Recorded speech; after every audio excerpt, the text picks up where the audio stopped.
Mesdames, Messieurs, bonjour. Bienvenue à la prolongation de l'événement virtuel bénéfice de BE. Une surprise, quelque chose d'inattendu, mais quand on est en contact avec Louis et Marie-Pierre Saint-Hilaire, il faut s'attendre à tout, puis surtout à faire durer le plaisir. Généralement, vous êtes au rendez-vous quand on parle de plaisir. Alors, bonjour Louis, bonjour Marie-Pierre. Bonjour. Allô! Merci d'être avec nous en prolongation de cet événement qui a permis de ramasser le 22 avril dernier plus de 62 970 $ net. Alors, bravo, avec 300 invités, un encamp virtuel qui a été un succès. D'ailleurs, on remercie tous les gens qui ont misé, qui ont été là, mais surtout les coachs qui ont accepté de mettre leur tête et leur talent à prix. Merci à tous et à toutes. D'ailleurs, il y a déjà, Marie-Pierre, je crois, des coachings qui ont été donnés. Ça s'est bien passé. Vraiment, vraiment. Je pense que ça génère encore plus de bruit autour de la mission même de BE, donc mission accomplie. Extraordinaire. Alors, écoutez, ce midi, quelques questions où on vient compléter notre bel échange, notre entretien qu'on a eu, où on a parlé de relations entrepreneuriales, de famille aussi, de relations père-fille, de comment on évolue à travers l'acquisition de compétences, mais aussi à travers les intuitions très fortes. Hein? Comme je vous le disais d'entrée de jeu, lors de l'événement, l'un est intuitif, l'autre est plus académique, mais assurément, ensemble, vous faites un team extraordinaire. Alors, d'entrée de jeu, si on se parlait de courage, quels sont dans votre quotidien, dans vos différentes activités, dans ce que les gens qui nous écoutent peuvent aussi faire à tous les jours, quelles sont les manifestations de courage? Merci Esther. Je vais me lancer le premier. C'est plaisant de te revoir, de revoir les gens. Effectivement, j'ai entendu parler beaucoup de notre conférence. Donc, ça a été une première pour moi d'être coprésident avec Marie-Pierre. Et on est très content de faire la prolongation aujourd'hui. Donc, manifestation de courage, c'est une question que j'ai souvent auprès de gens là, qui veulent des fois des conseils. Et encore une fois, je pense qu'il faut garder ça simple, mais il y a quand même des éléments fondamentaux. Je vais vous en partager 4. Je dirais la première manifestation, c'est l'honnêteté. Honnêteté envers les autres. Je l'ai mentionné lors de la conférence, donc d'être capable de dire les vraies choses, d'être capable de ne pas tomber dans la complaisance, donc, d'être honnête envers les gens et aussi d'être honnête envers soi-même. Donc, comme un leader, tu n'es pas parfait, donc reconnaître qu'on a des faiblesses, reconnaître qu'on peut faire des erreurs. Et ça, ce n'est pas parce que tu reconnais une faiblesse que tu es un leader faible. Si tu reconnais une faiblesse, au contraire, ça te fait toi un leader fort. Mais souvent, les gens ont de la difficulté, évidemment, à reconnaître ces choses-là. Deuxièmement, c'est clair qu'une autre manifestation de courage, c'est de s'entourer des gens les plus compétents qu'on peut trouver. Évidemment, certains pourraient dire on se met à risque. Au contraire, c'est la meilleure façon, évidemment, de progresser. Et c'est définitivement une manifestation de courage qui est importante et qui est très positive pour l'organisation et aussi pour le leader lui-même. Je dirais aussi sortir de sa zone de confort parce que je vais vous donner un exemple. Quand on est, par exemple, j'ai vu souvent, moi, des leaders qui étaient peut-être en fin de carrière, 2 ans de la retraite. L'organisation a besoin d'une transformation importante et le leader, il reste 2 ans à sa carrière. D'entreprendre une transformation importante, c'est évidemment, ça le sort totalement de sa zone de confort, ça amène des challenges et c'est important de le faire parce qu'à la fin de la journée, c'est pour le bien de l'organisation. Et donc, de se sortir de cette zone-là et d'entreprendre ces transformations-là, ça fait partie aussi de courage d'un leader. Et la dernière manifestation qui va avec la précédente, c'est de savoir quitter au bon moment. Donc, ça prend aussi du courage pour savoir quitter au bon moment. Et par exemple, avec la zone de confort, ce que je mentionnais tout à l'heure. Donc, quelqu'un qui ne veut pas faire la transformation, 2 ans de sa retraite, devrait quitter à ce moment-là et non pénaliser l'organisation, parce que l'organisation doit se repositionner. Donc, zone de confort, si tu n'es pas capable de sortir de ta zone de confort, c'est peut-être un signal que tu devrais peut-être quitter, laisser la place à quelqu'un d'autre. Il y en a d'autres, mais je vous dirais, moi, c'est les 4 les plus importantes qui m'ont servi, évidemment, durant ma carrière et que je pense qui sont très utiles pour tous les leaders. Quand le courage rime avec humilité, hein, aussi. Oui, tout à fait. J'aimerais rebondir là-dessus, Louis, justement sur un des éléments que tu nommes, que je vois qui manque à plusieurs égards. C'est justement des principes directeurs de mettre la collectivité avant ses propres besoins. Mm-hmm. Je ne sais pas si vous avez eu, là, mais il y a toujours une vidéo qui roule des loups, comment les loups fonctionnent, puis le leader est toujours en arrière. L'histoire ne le dit pas, là, mais c'est les leaders loups, c'est ceux qui meurent les premiers, là, tout le temps, parce qu'ils mettent la collectivité au départ, ils s'occupent des plus âgés, ils s'occupent des plus malades et compagnie. Pour moi, c'est vraiment une image majeure de courage. Puis, on n'a pas été élevé, ou en tout cas, la société actuelle est très, très individualiste. On le voit avec la COVID, on est tous connectés. Donc, si on n'est pas dans la collectivité, je veux dire, on va s'appauvrir de toutes les sortes, puis je ne parle pas juste de monétairement, là. Tout à fait. Merci, Marie-Pierre. Justement, Marie-Pierre, j'aimerais t'inviter à nous parler des 3 volets pour maximiser le coaching, hein, parce que justement, nos leaders loups sont ceux qui viennent aussi donner beaucoup de leurs connaissances, mais que ce soit en entreprise ou dans des organismes comme ceux qu'aide BE. Parle-nous de ces 3 volets-là, justement, pour maximiser le coaching. Oui, tout à fait. Il y a 3 volets pour moi qui sont très distinctifs et ils sont bons aussi pour le mentorat, hein. On se rappelle que le business coaching versus le mentorat, le mentor, il aide à prendre des décisions, mais à la rigueur, il dirige. Là, à ta place, je ferais ça, ou dans ma vie, j'ai fait ça. Donc là, il y a une notion de on ne trouve pas le chemin ensemble ou quoi, il y a une notion de partage de connaissances. Fait que des fois, le mentorat mixé avec du coaching aussi, c'est très, très bon.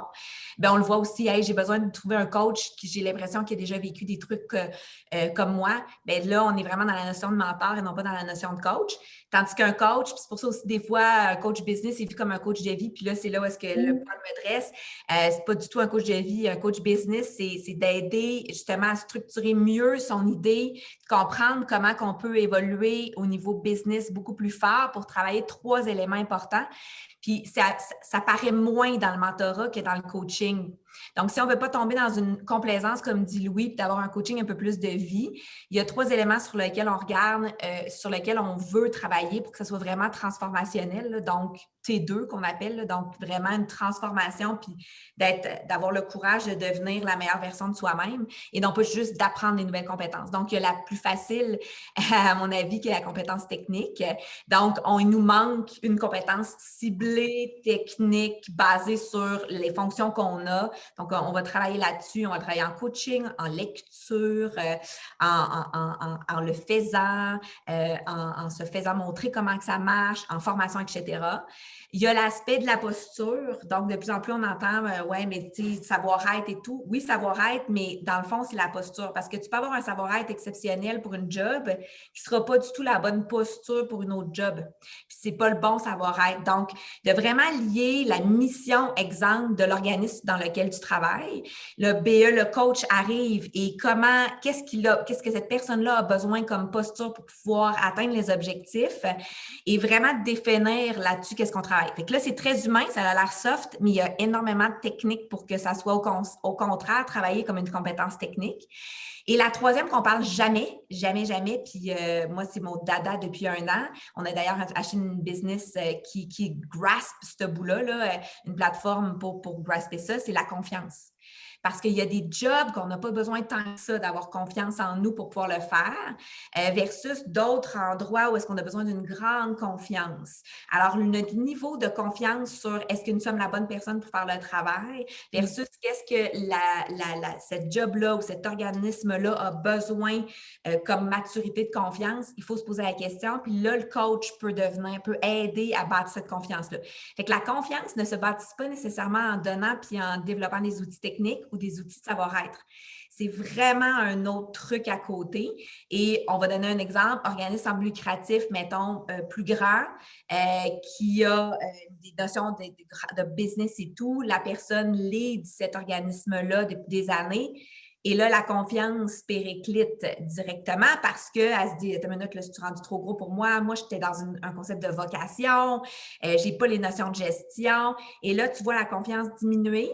Syndrome d'imposteur, quand la personne a totalement les compétences techniques pour y arriver. Donc, un bon coach, BE, par exemple, va venir travailler ce genre de truc-là qui va être des fois plus puissant que les deux premiers. Puis dans l'aspect justement de transfert de compétences, de coaching et tout ça, là, quand on vient faire le parallèle, là, tu viens d'en parler un petit peu, mais le parallèle entre ce qu'on fait en entreprise, mais aussi ce qu'on fait chez BE, l'impact individuel versus l'impact collectif, comment tu le démystifies puis comment tu le présenterais? Bien, pour moi, encore là, il y a l'impact individuel qui est super, là, puis on le voit là, dans n'importe quelle organisation ou organisme en but lucratif, tu as la rockstar, tout le monde sait que la personne va grandir dans l'organisation. Louis en a longuement parlé dans la conférence. Là, on peut travailler l'individu, c'est vraiment super. Mais tu sais, 2021, apprendre à être individuellement fort, puis de continuellement se développer, good, co-responsabilité avec mon organisation. Je suis responsable de mon développement. L'organisation est responsable aussi de m'aider à comprendre où est-ce que l'organisation va pour que je travaille mieux les choses. Mais le deuxième point, c'est que l'individu œuvre dans un écosystème qui a des cellules d'équipe. Donc, on travaille peu les équipes depuis les dernières années. Avec la COVID, on se rend compte qu'on est aussi fort que le maillon le plus faible de notre équipe. Donc, ce qu'on voit dans le futur et ce qu'on voit déjà là, d'ailleurs chez Agenda, c'est qu'on travaille beaucoup, beaucoup l'équipe. Fait que ça, c'est caché derrière « je dois transformer ma culture ». Quand on entend ça, on va travailler beaucoup plus les cellules d'équipe et qui, eux, vont se greffer à un alignement, un focus organisationnel et l'organisation va se greffer à une société, à une industrie et cette industrie-là va se greffer à une région, un territoire. Donc, ce qu'on a vu justement avec la pandémie, c'est attends une minute, là, on va avoir des crises environnementales. On doit se poser la question plus globale comme planète, comment on gère, mettons, le dispatch des vaccins. On l'a vu avec Biden. Maintenant, on est dans le don du vaccin. Pourquoi? C'est pas juste de la philanthropie. C'est parce qu'on comprend fortement qu'on est aussi fort que la planète et non pas que chaque pays. Alors, toute cette collectivité-là est vraiment, vraiment importante. Donc, BE, là-dedans, va venir aider encore plus grandement parce qu'une organisme en but lucratif peut trouver du coaching ou du transfert de connaissances individu à individu. Mais quel organisme va venir l'aider à travailler sa collectivité avec des expériences de d'autres organismes en but lucratif? Ça n'existe pas au Québec.